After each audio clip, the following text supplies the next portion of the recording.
Today we're going to learn how to do mean separation. It's the very important second half of conducting an ANOVA. This is the result of an ANOVA that we did in the lab. It's data from our cookie baking experiment where we had 2 different baking temperatures and 3 baking times in a factorial combination. The ANOVA comes back as significant. There's a significant difference in the average cookie score across these groups. It does not tell us which groups are significantly different from each other. And for that, we need the mean separation. So the first step in ANOVA is to do exactly this, what you're seeing here. But the next step is the mean separation. Before you learn how to do mean separation, I just want to show you how they're often presented by scientists in peer-reviewed publications. So this is a figure. This is the results of an ANOVA where there's mean separations. And we know that because there's letters.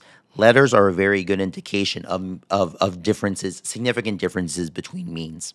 So this was a study where we applied nitrogen fertilizer 16 different ways, 16 different treatments, and measured in-season nitrogen losses. And you can see here the ANOVA, we have in-season and losses on the y-axis, and then we actually have 16 different groups when you look at it.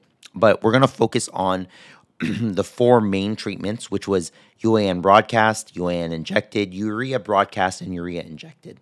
So you see that above these groups, there's a big letter, and this is the mean separation. What this is telling you, as the reader, is that there was no significant difference in in-season and loss between urea injected and UAN injected, because they have the exact same letter. So if there's the same letters between these groups, you know there's no significant difference.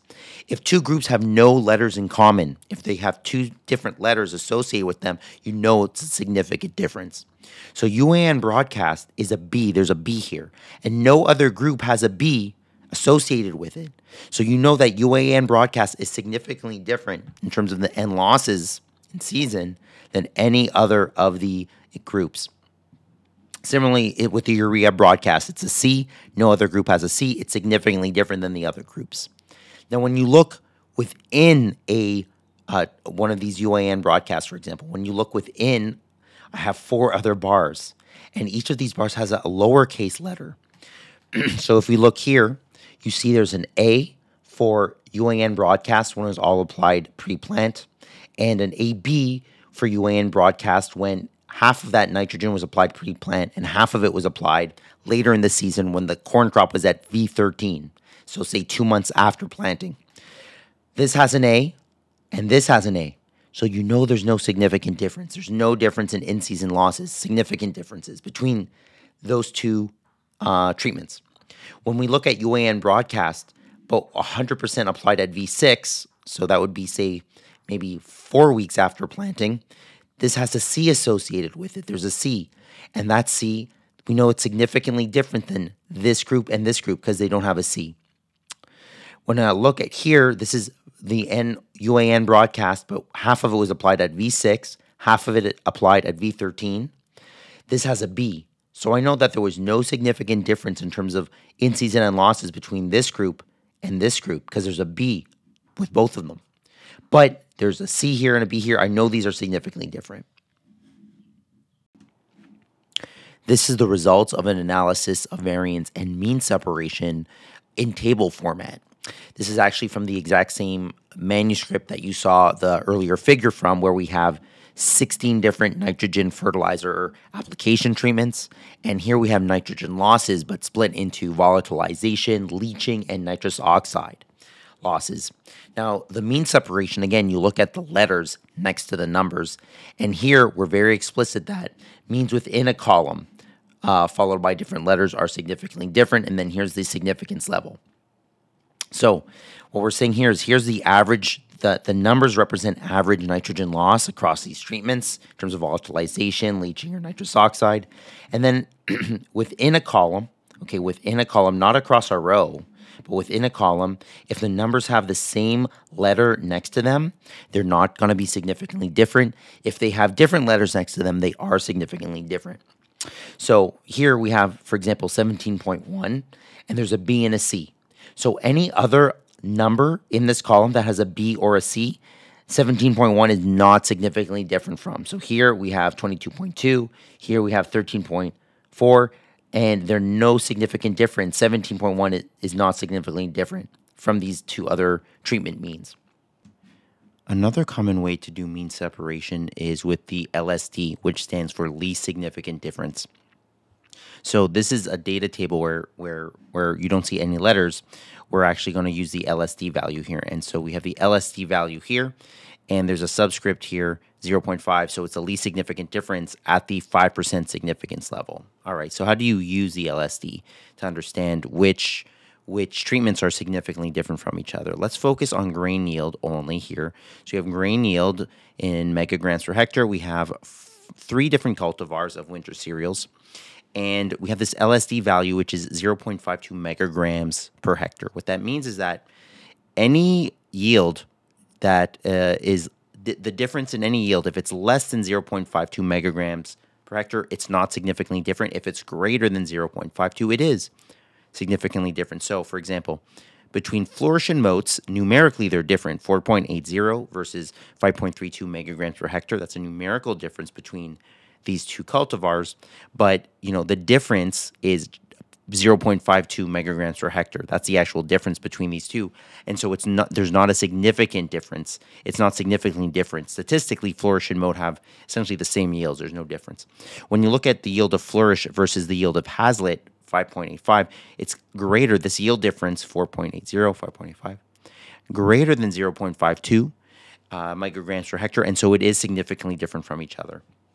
And so that's how you use the LSD value. Now, we only use LSDs. You only see LSDs if the overall ANOVA is significant. So you have these NS values here, for example, and that just means that it's not significantly different. The ANOVA was not significant, and so there's no LSD to report. So here we have protein content across these different treatments. I don't know what they mean exactly, but these treatments had no significant effect on protein, so there's no LSD. It's fairly common to show the standard error of the mean when you're presenting the results of an ANOVA and mean separation. In a figure, you would show this as error bars. In a table, you would just show the actual numerical values of the standard errors of the mean. And that's what you see here. So here you have the average value for every group, the average value for percent NDFA or shoot N concentration or fixed N, depending on what you're looking at here. And you have the average value plus or minus the standard error of the mean. So this is communicating 2 different types of information. This table is giving you the average value. So here, this is 65% NDFA. So that's what you're getting from the table. But you're also getting the range, which is 65 minus 8 to 65 plus 8, or basically between 57 and 73. Now, this range, why is this important? You're basically adding and then subtracting the standard error from the mean. Well, for a given significance level, here we're using 5% significance level. What this range is saying is that, this 65, this is the average value from the data you collected in your experiment. You basically took a random sample. That's what your experiment did, right? A random sample. And what we're really interested in as scientists is not just kind of what's the value of the results you got, but what's like the true underlying population average. And what we're doing is we're using our sample data to infer the true population average. So what the standard error of the mean, this range is giving you, is it's saying, okay, there's a 95% chance that the true underlying population mean, the true percent NDFA value of monoculture full rainfall at R6 is going to be between 57 and 73, because that's the range we're getting. So that is what the standard error of the mean is. It's a very simple thing to calculate, and you have to calculate the standard error of the mean for every group in your ANOVA. You need the sample standard deviation. You also need the sample size of that group. Okay, so again, for example, if there was your group had an average value of 10 and a standard error of the mean of 2, that means that there's a 95% chance that the true value, the true population yield, falls within the range 8 to 12. So the way we use standard errors to determine significant differences is very easy. We look at the range, so the mean of that, the mean value plus or minus the standard error to get that range where the true population mean resides in. And if the ranges overlap between any 2 groups in your ANOVA, there's no significant difference. And if they don't overlap, then there is a significant difference. So here, variety A has an average yield of 110, variety B 117 bushels per acre. That's a 7 bushel difference in average yield. But when you look at the ranges, there is overlap because the range, mean plus the standard error for variety A goes to 115 bushels, and the range for variety B goes to 117 minus 3, which is 114 bushels, and there is going to be overlap between those two ranges.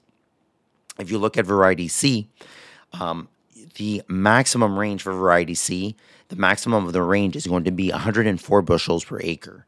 And that is going to be significantly different than both variety A and B. It's significantly lower in this case. So the significance of the ANOVA that, there was a difference, say, in variety had an impact on yield, it was driven by the lower yields in variety C because variety A and B were not different from each other.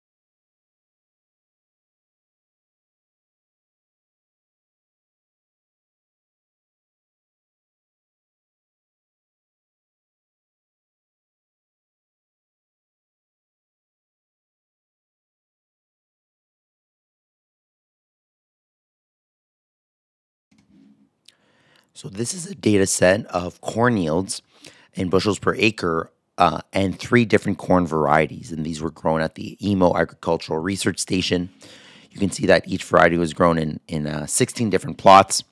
And actually, variety B, there's one data point missing. Maybe this plot was, eaten by cows, but it's missing data. This is going to become important when we're calculating the standard error.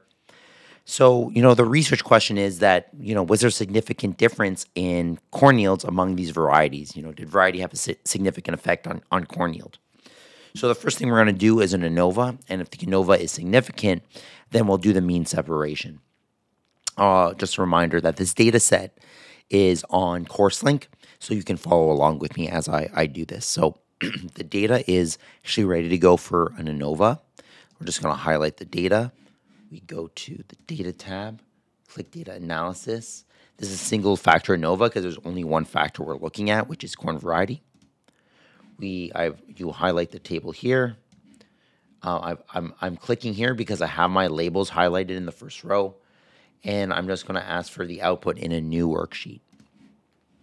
So what we get here is the ANOVA results, and we can see here, we have our average. This is the average yield across the 3 varieties. So variety C is much higher than variety A or B. But variety A and B are slightly different. Now, when we look at the ANOVA, we see that the p-value here is much smaller than our significance level of 5%. It's like 0.000000000108. So there's clearly a significant difference. Like variety did have a significant effect on yield, but which varieties were significantly different? So that's what we're going to do now with the mean separation. We're going to use a pivot table for this, and for a pivot table, every row can only refer to one experimental unit or one plot. And so what you see here, the data is every row has 3 plots in it. So we're going to first convert this into a table that a pivot table can read. So I'm going to copy the yield data, and then I'm going to write variety A. Just copy that down, drag that down. I'm going to do this for variety B and C. I'm just copying and pasting. Okay, and then variety B, and then copying that down. Oop. And then same for variety C. You can just follow along here. All right. So now that we have the data in a format that the pivot table likes, one row for every experimental unit, I'm going to highlight the data set. I'm going to include the column heading, so variety and yield. I'm going to go Insert, pivot table. The defaults are fine. I want a new worksheet. So here we have fairly simple pivot table. So in the row field, we're going to put variety. So you have variety A, B, and C. And in the values table, we're going to put yield. So remember what the, we're going to have the mean values here. And then remember what the SE is equal to. The SE is equal to the standard deviation divided by the square root of the sample size of the group. So we're going to have SE. Let me just make this a bit bigger. We're going to have STDEV. We're going to calculate the standard deviation and then sample size N for each group. So we'll have variety up here. And then I'm just going to be copying and pasting this. I'm just copying this so I don't have to write it all out. Variety A, B, and C. Now what this is giving us is the count. It's the number of numbers basically in every variety. And you can remember, see B is missing a value, right? Only 15 plots in variety B. So this is our sample size. So I'm actually going to copy this and put it into our sample size column. Now to get the standard deviation, it's very simple. Okay, so this is showing the count of yield. We want standard deviation of yield. We're going to right click anywhere in this column and you're going to go to summarize values by, and then you're going to go to more options. And if you go down, click down, you're going to see STDEV, standard deviation. That's what we want. So you click OK. You're going to have now the standard deviation. And you just got to copy that now. See how easy that was using a pivot table? The mean, this is the average value. And so to show the average, you click anywhere you want in the right in this column. You go summarize value by average. And now automatically you just get the average. Again, the power of the pivot table. So you're going to copy that. Go here, just copying and pasting. And so now we can actually calculate our standard error. So we're going to go standard deviation, which we calculated already, divided by, so that's a front slash. And then the formula for square root in Excel is SQRT, open bracket. Then we're just going to click on the cell that has the sample size. Here it's 16. And that is our standard error, okay? And I'm just dragging that down. I'm just basically copying and pasting this formula. So very simple to do. We have our standard errors now. So remember, we have to do our standard error plus or minus, sorry, the mean plus or minus the standard error. Now, to determine significance using the standard error of the mean, this is how we do it.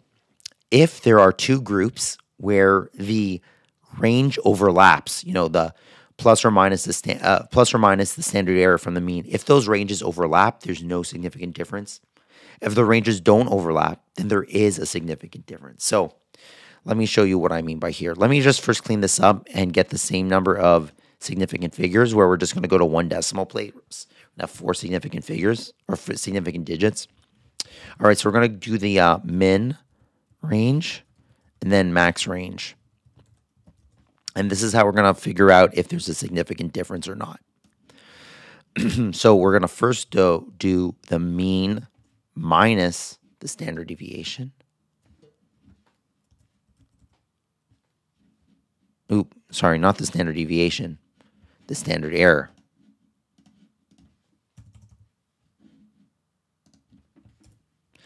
We're going to also do the same thing, which is the mean minus the standard error. And again, we'll do it the same, mean minus standard error. We'll do the same thing, except we're adding now the standard error. We're going to do mean plus the standard error. And I'm just going to drag this down. This is copying the formula, which is the same formula. So what I have to look at here to figure out if there's a significant difference between groups is, do these ranges overlap? So variety B, the minimum is 110.6 bushels per acre. Variety A, the maximum is 103 bushels per acre. And so when I look at these two ranges, 107.4 to 110.3, 110.6 to 112.9, they actually don't overlap. That means there's a significant difference between these groups. And when I look at 145, I mean, there's clearly no overlap between variety C, the range of variety C, and the ranges of variety A and B. So these are all significantly different from each other. Now, let's say that for some reason, if this range max became, 100.7, 110.7, then all of a sudden there would be overlap between the ranges of variety A and B, because the minimum of variety B is 110.6. It would overlap slightly with the range of variety A, because if you look at the max, it's slightly greater than 110.6. So there would be no significant difference. But as it was, there is. And so if we're presenting these means in a table, I would write something like 108.8A, 111.7B, 145.5C. And then a reader who looks at this data in a table is going to know, okay, there's significant differences in yields between all three of these varieties.